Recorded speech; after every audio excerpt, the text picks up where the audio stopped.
Bismillahirrahmanirrahim. Assalamualaikum warahmatullahi wabarakatuh. Perkenalkan, nama saya Waode Ilma Alfira, NIM A1H11935.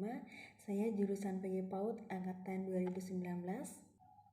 Pembuatan dari video ketiga ini adalah sebagai tugas final atau tugas terakhir yang membahas mengenai pengertian media dan sumber belajar.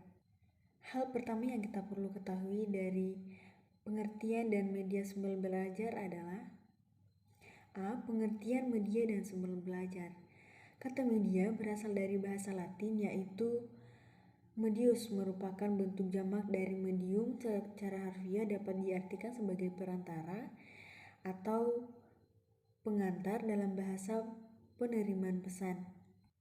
Sumber belajar diartikan sebagai daya yang dapat dimanfaatkan untuk kepentingan proses pembelajaran baik secara langsung maupun tidak langsung.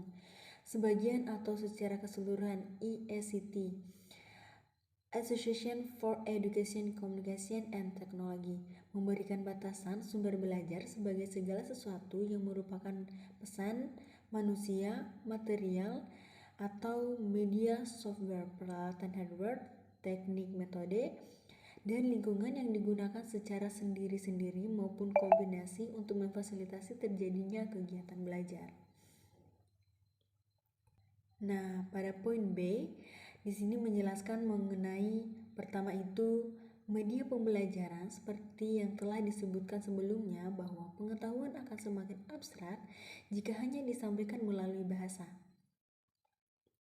Hal tersebut akan memungkinkan terjadinya verbalisme, yakni siswa hanya mengetahui tentang kata tanpa mengetahui dan mengerti makna yang dimiliki kata tersebut. Secara umum, media memiliki beberapa fungsi diantaranya. Poin pertama, menjelaskan dapat mengatasi keterbatasan pengalaman yang dimiliki oleh para siswa. Pengalaman setiap siswa berbeda-beda tergantung dari faktor yang menentukan kekayaan pengalaman anak seperti ketersediaan buku, kesempatan berjiwa wisata, dan sebagainya. Kita lihat pada poin 2 menjelaskan dapat melampaui batasan ruang kelas. Banyak hal yang tidak mungkin dialami secara langsung di dalam kelas oleh para siswa tentang suatu objek yang disebabkan oleh objek terlalu besar. Kemudian kita lihat pada poin B, di situ menjelaskan bahwa terlalu kecil. C. Objek yang bergerak terlalu lambat. D. Objek yang bergerak terlalu cepat. Objek yang bergerak terlalu kompleks. Dan poin F, objek yang bunyinya terlalu halus. Mungkin hanya ada interaksi langsung antara siswa dalam lingkungannya, menghasilkan keragaman pengalaman atau pengamatan dan menanamkan konsep dasar yang benar, konstruksi dan realistis.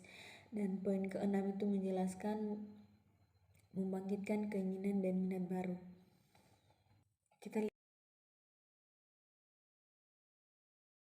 berikan dasar lebih ilmiah terhadap pembelajaran dengan cara A. Perencanaan program pembelajaran yang lebih sistematis. B. Mengembangkan bahan pengajaran yang dilandasi oleh penelitian.